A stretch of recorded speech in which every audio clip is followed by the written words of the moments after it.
Bismillah ar-Rahman ar-Rahim. Assalamu alaikum. Welcome back to the program. It is exactly 9:40 a.m. Standing by to talk with us is President of Al Jamaa, Hanif Hendricks, and he raises a very important matter. We do know that South Africa's constitution is one of the most progressive in the world.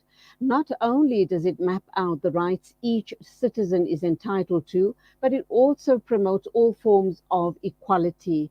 But yet, the country still grapples with gender equality. And obviously, Al Jamaa is raising this issue really very loudly as a lead up to the 16 days of activism.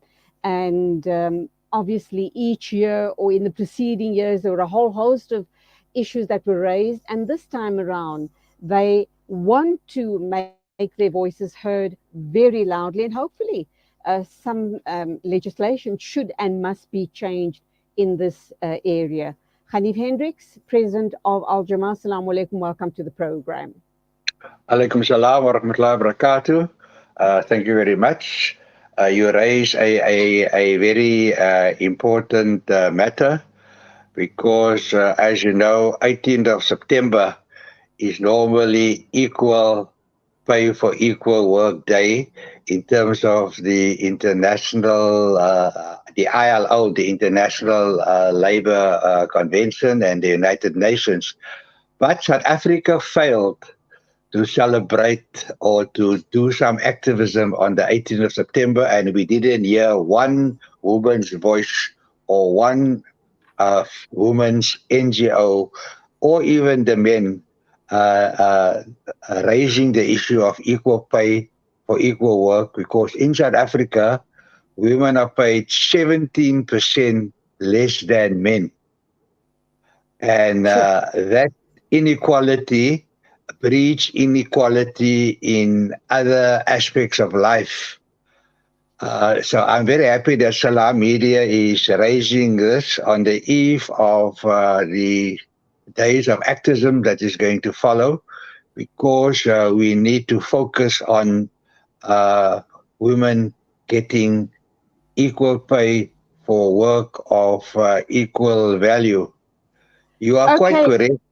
Yes. Yeah. Mark, can I just ask this question then? We do say our constitution is one of the most progressive in the world. What do we do regarding these issues that come up?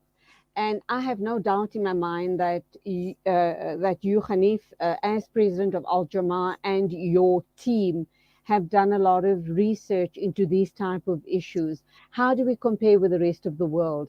And is it possible to make meaningful change by you making your voice heard on behalf of the women of South Africa? Look, we are better than the rest of the world because on average in other countries, the pay gap is 23%. So South Africa is at 70%. So we're better than the rest of the world.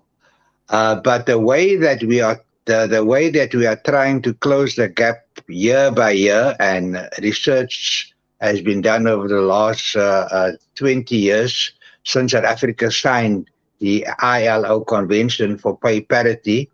If we continue on this pace and reduce the 17% to nil, it looks it's going to take us 100 or more years. So it is not something that is very easy. And so if we look at our constitution, the constitution is very clear that there should be equal pay for work of equal value. But now you need legislation. So yes, South Africa enacted legislation in terms of the Employment Equity Act and other acts. But then you find that in NEDLAC, where employers meet with trade unions and with government, the regulations that is enacted and the code of good practice is decided by these three stakeholders and civil society. So it's four stakeholders. They've messed everything up.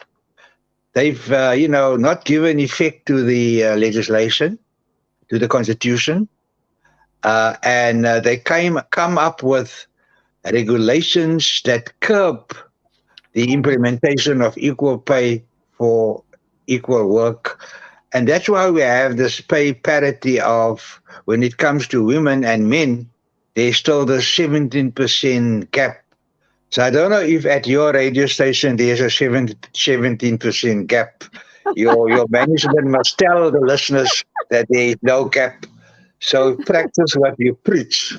So Okay, I've been reassured that there's no gap at all. I've been reassured in meetings that the females earn they're on the same level as our male counterparts. So I take their word at it. Alhamdulillah. so Salah Media is setting the example for the Absolutely. rest of the country. That's a good start. Alhamdulillah. But coming Absolutely. back Okay. to the Yes. legislation, let me tell you just how our ministers of labor messed up because they finally signed off the code of good practice and also the regulations. So when they drafted the law, if you had a dispute about equal pay for equal work, you as a laborer had to go to the labor court, and that cost at least 100,000 rand just for day one. Sure. So it was a big mess when the drafters drafted the legislation. How can you, when a worker has a dispute with an employer who has all the money in the world, or has to lodge a complaint, has to go to the labor court, engage a firm of attorneys, they engage an advocate. So that was changed after about 10 years. They changed the legislation, which meant you can go to the CCMA, which is a free service, and your matter can be resolved by arbitration. So then also the legislation just refers to discrimination in terms of the Constitution. And there are so many other reasons that employers use to pay women less than men. So then the legislation was changed, and to add to the Constitution says you can't discriminate on the basis of age and sex and so on. Then, in terms of the employment equity legislation, they added any arbitrary ground. So that is, any arbitrary ground was meant to cover the loophole. But cases in the labor court are lost because of case law, which dates back to the days of apartheid when there was job reservation and so on and so on. So that change to the legislation was not good enough, and that's why 2 weeks ago a NGO came to the portfolio committee and raised these concerns. And I was shocked to hear that the expert of the department who was in the meeting did not know about the first labor court case where the matter was raised. Basically, in a nutshell, it was Pioneer Foods paying one set of drivers 20% less than another set of drivers for delivering bread. Now there can be no, and all the drivers have got years of experience. They've been delivering bread all over the place, and then the labor court judge was confronted with loopholes in the law, and he ruled in favor of Pioneer Foods and these Ooh. drivers. Yeah, so this is just one case that was well documented. It was the judge wanted it to be circulated to influence legislators to change the law. Okay. So the Department of Labor, its legal people, its drafters, they don't make the cut. So Al Jamaa is prepared to introduce a private member's bill to address the loopholes, and there's also a book out on the subject, which can be downloaded free of charge from Kindle and Amazon. And the title of the book is "Shaken Equal Pay Law." So it means, that the workers are shaken And in this case, women are second. Absolutely. Because when jobs are evaluated, you find that jobs for social workers and nurses are underrated. So those experts who rate the jobs, because it's a woman that mostly works as a nurse or works as a social worker, they don't give enough points to the valuable work that social workers and nurses do. So they come in at a lower grade, but jobs of men are given high points. So that's another big problem in that our professional job evaluators throughout the country are mostly males and they discriminate against females. So there's a lot of work to be done. So the Okay. Al Jamaa legislative drafting team in Parliament, we've done 3 marriage bills. We are now going to Yes. work on this particular bill. It will take a bit of time to do the research. It's very costly, to get all the advice and lawyers' assistance and so on. And, lawyers don't come forward and offer their services free of charge. You're on your own. So women need to raise their voices during the days of activism and demand equal pay for equal work. Don't worry, you won't have a strike at Salam Media because you don't have that problem. But I'm No, we supposed don't. other So radio on to the stations and TV stations and newspapers, you have the mic, you have the pen, you have the voice. You must start raising your voices. Charity begins at home. So that's my absolutely. advice to all journalists and media people, Inshallah. so that other Inshallah. people, other women can benefit. You know that nearly 40% of the breadwinners are women. So now Absolutely. they are underpaid. 70% is mostly in the upper echelons. At the lower levels, it can be nearly half the wages of what men get because they claim that men has more physical strength than women.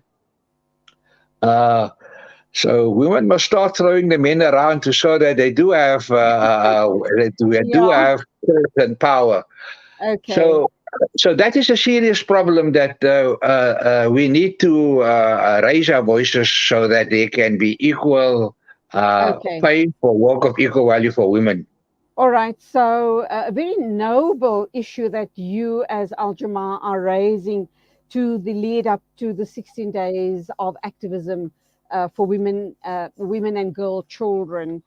What are you expecting from civil society? What are you expecting the women to be doing during this time? How is the best way we can raise our voices and make sure that it's being heard? Well, first of all, you need to explain that, especially women working in the factories, working at the outside the offices and outside the boardrooms, you need to raise their plight that they don't earn enough to put food on the table. They just earn, the minimum wage, but they don't earn the same as men, and also need to raise the issue that women are the breadwinners. Most women, 40%, are breadwinners. If they have more money, they will be, and they are also, woman-headed families. They will be able to take their families out of poverty just by getting, for a start, equal pay for work of equal value. And this discrimination feeds into other aspects of life. So you treat women unfairly in the workplace, you will treat them unfairly in society. Wherever they go, they will be treated unfairly. So employers need to set an example and give women dignity. And equal pay for equal work is an indicator of dignity for especially women. I'm just trying to find a headline, and and it says once again that the it cannot take so long to bring about pay parity. South Africa signed this in the year 2000. It's now 2022, 22 years later. And you Yes, tell me that yes. our legislators, our 5 parliaments, 6 parliaments, can't do proper legislation.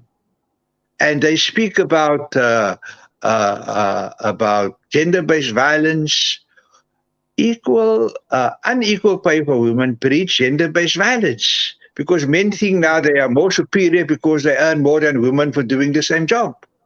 So there's Point a lot that taken. Yeah.